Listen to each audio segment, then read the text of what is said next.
ওদালগুৰি জিলাৰ কেইবাটাও আঁচনিৰ কথা কেবিনেট বৈঠক হওঁতে আমি ঘোষণা কৰিছিলোঁ। আজি সেই অনুসৰি খুব দুটা ইম্পৰ্টেণ্ট ৰাস্তা, অসমালা ৰাস্তা প্ৰায় 120 কোটি 250 কোটি টকাৰে দুটা খুব গুৰুত্বপূৰ্ণ ৰাস্তাৰ আজি শুভ উদ্বোধন হ'ল।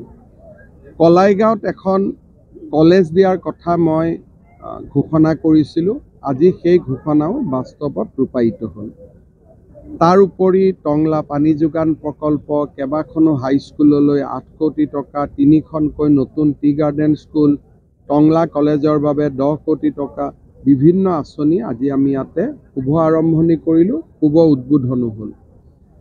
অনাগত দিনত টংলা ৰেলৱে ষ্টেচনৰ ওপৰেদি এখন উৰণীয়া সেতু বনাই মঙলদৈ ভুটিয়াচাং ৰাস্তাটো আমি সুন্দৰভাৱে নিৰ্মাণ কৰাৰ এটা ঘোষণাও আজি মই কৰিছোঁ। ইয়াৰ উপৰিও ভেৰগাঁৱত নতুন ষ্টেডিয়াম এখন নিৰ্মাণৰো কথা কৈছোঁ, যিখিনি কেবিনেটত কৈ যোৱা কথাৰো ওপৰত, সেইখিনি কোৱা নাছিলোঁ, আজি আমি নতুনকৈ কৈছোঁ।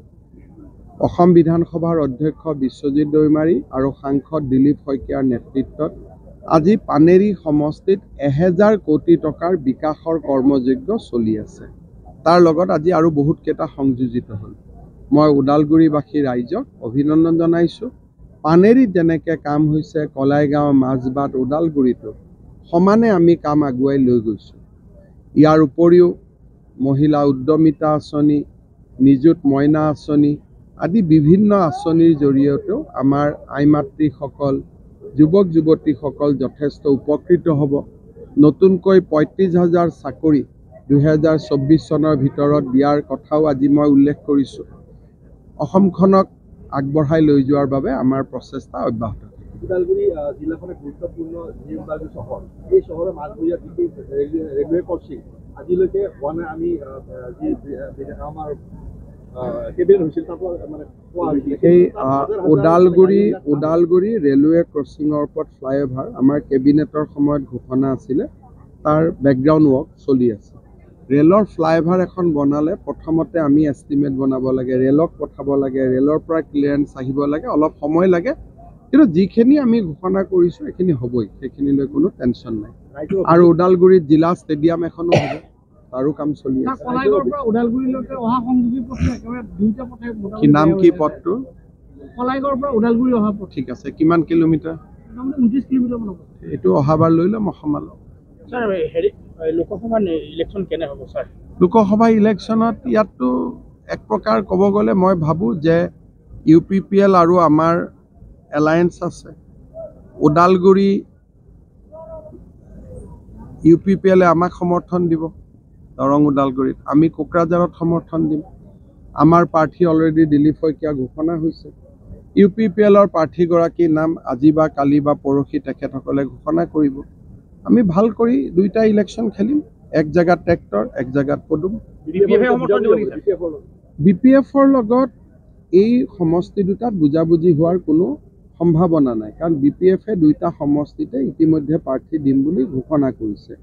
গতিকে আমি BPFৰ লগত মিত্ৰতা কৰাৰ কথা নুঠে, কাৰণ আমাকতো ওদালগুৰিতো আমি আমাৰ কেণ্ডিডেট, কোকৰাঝাৰত UPPL কেণ্ডিডেট, গতিকে দুটাই বস্তু কেনেকৈ ভগোৱাটো ৰাস্তাই নাই, হয়নে? আসন 11খনটো আহিবই। 11ৰ ওপৰত যদি আৰু আপোনালোকে আশীৰ্বাদ কৰে বেলেগ কথা, কিন্তু 11ৰ আশীৰ্বাদটো হৈ গৈছে। অসমৰ ৰাইজে 11খনৰ কাৰণে আশীৰ্বাদ দিছে, 12-13ৰ কাৰণে যুঁজিব লাগিব। নামকেইটা কৈ দিলে ৰাইজে বেয়া পাব নহয়, সেইটো কোৱাটো উচিত নহয়। কিন্তু তথাপিতো মই এনেই ক'ব পাৰোঁ যে নগাঁও, কৰিমগঞ্জ আৰু ধুবুৰী ছিটখন আমাৰ কাৰণে প্ৰত্যাহ্বানমূলক। নাপাওঁ বুলি মই কোৱা নাই, কাৰণ তাতে এটা বিশেষ সম্প্ৰদায়ৰ মেজৰিটি থকা ছিট। মই ভাবোঁ যে তাৰো এইবাৰ মহিলাসকলে আমাক ভোট দিব। সংখ্যালঘু সম্প্ৰদায়ৰ মহিলা, আই মাতৃ আৰু যুৱক যুৱতী যিসকলে চাকৰি বাকৰিত দেখিছে টকা পইচা নোহোৱাকৈ কাম হয়, যিটো গোড়া অংশক বাদ দি বাকী অংশটোৱে এইবাৰ আমাক ভোট দিব বুলি মই আশা কৰোঁ। সেইকাৰণে কৰিমগঞ্জ, নগাঁও, ধুবুৰীটো প্ৰতিদ্বন্দ্বিতা ভাল হ'ব, কিন্তু ছিটকেইটা টান। 28 তাৰিখে যিখন বিল আপোনালোকে কৰিলে বিধানসভাত তন্ত্ৰ মন্ত্ৰৰ তন্ত্ৰ মন্ত্ৰ নহয়, ইয়াতে চবে ভাই এইটো চাওক, খ্ৰীষ্টিয়ান হিন্দু বুলি কথা নহয়, হিলিংটো এটা বেয়া প্ৰেক্টিচ হয়। যদি আমি আজি ডাইনীটোক বিৰোধিতা কৰিছোঁ, ডাইনীটোতো আমাৰ হিন্দু মানুহে কৰে, আমি ডাইনীটোক বিৰোধিতা কৰিছোঁ, তেতিয়াহ'লে আন যিবিলাক অবিজ্ঞানসন্মত ব্যৱস্থা আছে সেইবোৰ বন্ধ হ'ব লাগে আৰু বিজ্ঞানসন্মত ব্যৱস্থা আহিব লাগে। যদি আপুনি তন্ত্ৰ মন্ত্ৰ কৰাতকৈ ফ্ৰী মেডিকেল কেম্প কৰক, সেইটো বেছি ভাল নহয় জানো? গতিকে ফ্ৰী মেডিকেল কৰক, ফ্ৰী মেডিকেল চেকআপ কৰক, ভাল হস্পিটেলত ডক্টৰ কৰক, মানুহক ফ্ৰী চাৰ্জাৰী কৰক। গতিকে আমি অসমখনক অলপ পজিটিভ কৰিব খুজিছোঁ। আৰু আজি মই সুদখোৰৰ কথা কিয় কওঁ, মুখ্যমন্ত্ৰীটো এইটো কাম নহয়, কিন্তু দুখীয়া মানুহৰ দুখ দুৰ্দশা দূৰ কৰিব লাগে। এইবাৰে মই ইলেকশ্যনৰ পিছত কৈছোঁ যে তীৰ আৰু জোৱাৰ বিৰুদ্ধেও আমি লাগিব লাগিব। এতিয়া এইবিলাকতো মুখ্যমন্ত্ৰীৰ কাম নহয়, ৰাস্তা ঘাট স্কুল কলেজে মুখ্যমন্ত্ৰীৰ কাম, কিন্তু আমি অসমখন এটা পৰ্যায়লৈকে আনিছোঁ। সকলো যদি ভাল পজিশ্যনত আহি যাওঁ, আমাৰ অসমখন বহুত ভাল ৰাজ্য হৈ যাব। সেইকাৰণে এই কামবিলাক আমি কৰি আছোঁ।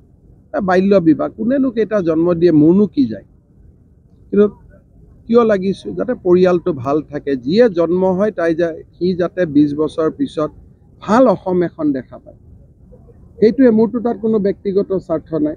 সৰু ছোৱালীক বিয়া দিব নালাগে, তাত মোৰ কি ব্যক্তিগত স্বাৰ্থ আছে? কিন্তু এইবিলাক কাম কৰি আমি অসমখনক এখন ভাল